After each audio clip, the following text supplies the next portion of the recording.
दोस्तों आज का इस वीडियो पर मैं आप सबको बताऊंगा आप लोग खुद से एक लीगल नोटिस कैसे बनाएंगे।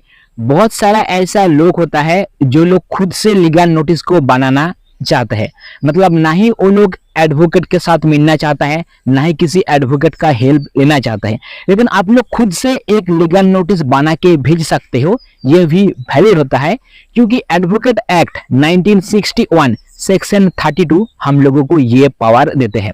और आज का इस वीडियो पर लीगल नोटिस का क्या फॉर्मेट होता है ये तो आप सबको पता चल जाएगा। साथ में अगर आप लोग लीगल नोटिस बनाना चाहते हो कंज्यूमर केस से रिलेटेड, सो ये वीडियो बहुत ही इंपॉर्टेंट होगा क्योंकि मैं भी कंज्यूमर केस से रिलेटेड इससे पहले बहुत सारा अलग अलग कंपनी को लीगल नोटिस भेजा था और मुझे पॉजिटिव रिजल्ट भी मिला था। इसका मतलब मेरे पास एक्सपीरियंस है।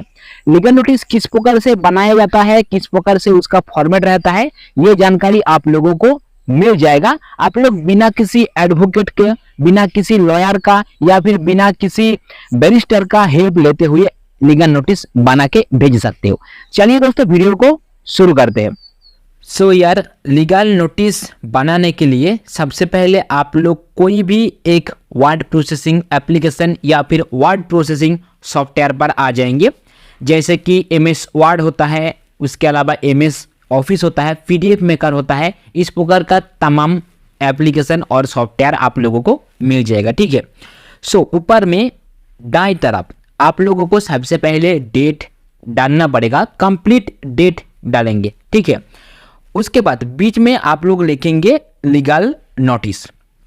उसके नीचे दाईं तरफ आप लोग अपना एड्रेस डालेंगे, जिस प्रकार से अपना एड्रेस प्रूफ का डॉक्यूमेंट पर एड्रेस है सेम उसी प्रकार से आप लोग एड्रेस डालेंगे, मतलब अपना आधार कार्ड पर जो एड्रेस है या फिर वोटर कार्ड पर जो एड्रेस है वो एड्रेस डालेंगे।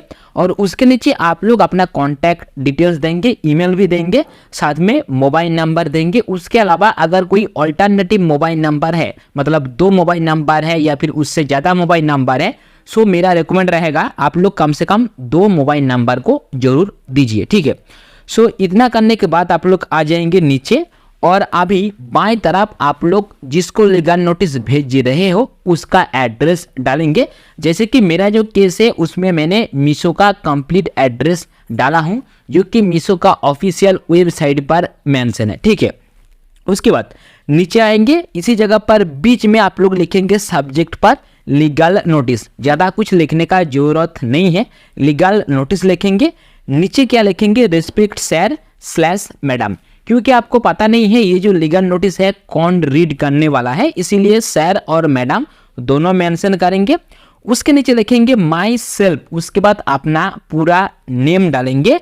It is a legal notice followed advocate act section 32। अभी दोस्तों ये जो एडवोकेट एक्ट सेक्शन 32 क्या है इस बारे में थोड़ा सा जानकारी मैं आप सबको दे देता हूं।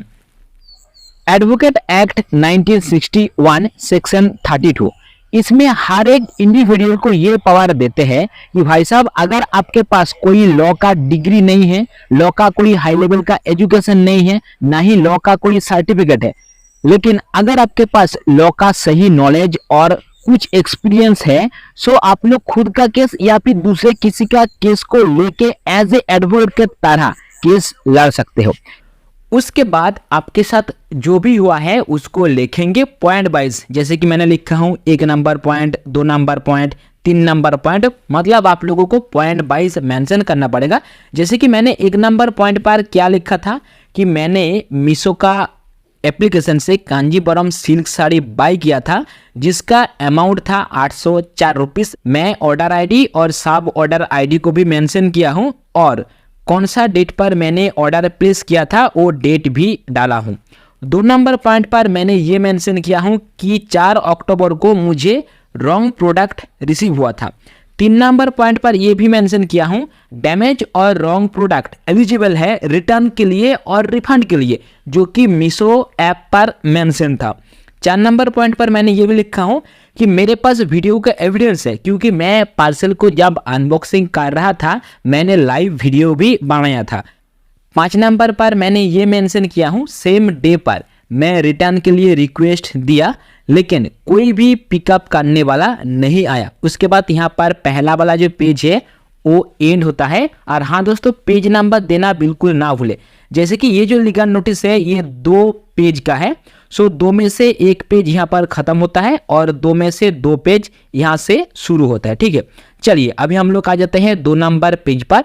2 नंबर पेज पर भी ऊपर में दाएं तरफ आप लोगों को डेट डालना पड़ेगा। ठीक है, 6 नंबर पर मैंने ये मेंशन किया हूँ, मेरे पास हर दिन पिकअप होगा इस प्रकार का मैसेज आता था, लेकिन एक भी दिन पिकअप नहीं हुआ। 7 नंबर पर मैंने ये मेंशन किया हूँ, उसके बाद कॉल और ईमेल डिस्कशन के माध्यम से फाइनली पिकअप का दिन फिक्स हुआ, लेकिन पिकअप नहीं हुआ क्योंकि क्वालिटी चेक फेल्ड हो गया था। ठीक है, उसके बाद मैंने 8 नंबर पर यह भी मेंशन किया हूं, अगर मुझे गलत प्रोडक्ट मिला है सो सही प्रोडक्ट के साथ मेरा प्रोडक्ट कैसे मैच होगा, जिसके दौरान क्वालिटी चेक फेल हुआ। 9 नंबर पर मैंने ये भी मेंशन किया हूं, उसके बाद मैंने फेसबुक के माध्यम से, ईमेल के माध्यम से, कॉल के माध्यम से कांटेक्ट किया। फाइनली मीशो के तरफ से मेरे पास बताया जाता है कि आपको रिटर्न और रिफंड का सुविधा नहीं मिलेगा क्योंकि क्वालिटी चेक फेल हुआ है। 10 नंबर पर मैंने ये मेंशन किया कि ये जो पार्टिकुलर सिस्टम है जो कि मीशो कर रहे हैं, ये कंज्यूमर प्रोटेक्शन एक्ट को फॉलो नहीं करते हैं क्योंकि मुझे रॉन्ग प्रोडक्ट मिला था। 11 नंबर पर मैंने ये मेंशन किया हूँ, ये जो पार्टिकुलर प्रैक्टिस है ये कानून के नज़र में ठीक ठाक नहीं है, मतलब कानून का नज़र में ये एक रॉन्ग प्रैक्टिस है। 12 नंबर पर मैंने ये मेंशन किया हूँ कि भाई साहब आपका जो ये सिस्टम है, जो पार्टिकुलर प्रैक्टिस है, इसके तहत मैं काफ़ी ज़्यादा हैरेस हुआ हूँ, इसीलिए मैं हैरेसमेंट एंड मेंटल एकोगनी का एक केस भी फाइल करूँगा। 13 नंबर पर मैंने ये मेंशन किया, ये साड़ी को मैंने दुर्गा पूजा के लिए ऑर्डर किया था मेरा वाइफ के लिए, लेकिन मीशो का ये जो बैड सिस्टम है जिसके तहत मुझे सिर्फ और सिर्फ निराशा मिला। उसके नीचे मैं क्या मेंशन किया हूँ कि ये जो पार्टिकुलर लीगल नोटिस है आप लोग इसको केयरफुली देखिए, केयरफुली रीड कीजिए, मुझे मेरा रिफंड अमाउंट चाहिए। साथ में आप लोग मुझे जो हैरेसमेंट किए हो इसीलिए मुझे 3000 रुपीज़ का कंपनसेशन चाहिए। ठीक है, और नीचे ये भी मेंशन किया हूँ 15 दिन के अंदर अंदर अगर मुझे सही सलूशन नहीं मिलेगा सो मैं केस फाइल करूँगा, सिविल हो या फिर क्रिमिनल हो, जो कि लॉ के अकॉर्डिंग होगा। साथ में ये भी मैंने मेंशन किया हूँ, अगर केस का जजमेंट मेरे फेवर पर आता है, मतलब मेरा अगर जीत होता है, सो मैं पूरा का पूरा अमाउंट जैसे कि refund amount, compensation amount, case का जो भी खर्चा होगा उसका अमाउंट, पूरा का पूरा अमाउंट मैं क्लेम करूंगा जो कि आप लोगों को देना पड़ेगा। इस साइड में मैंने थैंक यू मेंशन किया और इधर योर फेथफुली मेंशन किया, पेज नंबर को एंड किया। बेसिकली कुछ इस प्रकार से ही लीगल नोटिस को बनाया जाता है। सो दोस्तों, इस प्रकार से आप लोग लीगल नोटिस खुद से बना के उसको बस प्रिंट आउट कर लेंगे और जो एड्रेस पर आप लोग लीगल नोटिस को भेजना चाहते हो उसी एड्रेस पर बाय पोस्ट के माध्यम से या फिर बाय कोरियर के माध्यम से भेज देंगे। किस प्रकार से फिजिकली भेजा जाता है इस बारे में मैं आप सबको डिटेल में जानकारी दूंगा अलग से किसी वीडियो पर। साथ में दोस्तों ये भी ध्यान में रखेंगे, अगर आप लोग ऑनलाइन के माध्यम से लीगल नोटिस भेजना चाहते हो सो वो भी वैलिड है, लेकिन आपके पास ये 100% कंफर्मेशन होना चाहिए कि आपने जिसको लीगल नोटिस भेजे हो उनके पास सही सलामत लीगल नोटिस पहुंचा है। ऐसे भी आप लोग लीगल नोटिस भेजने के लिए दोनों में से कोई एक रास्ता या फिर दोनों का दोनों रास्ता, मतलब ऑनलाइन ऑफलाइन चूज कर सकते हो। मेरा स्ट्रांगली रिकमेंड रहेगा, अगर आप लोग लीगल नोटिस को भेजना चाहते हो दोनों मोड पर भेजिए, मतलब फिजिकल एड्रेस पर और ऑनलाइन के माध्यम से।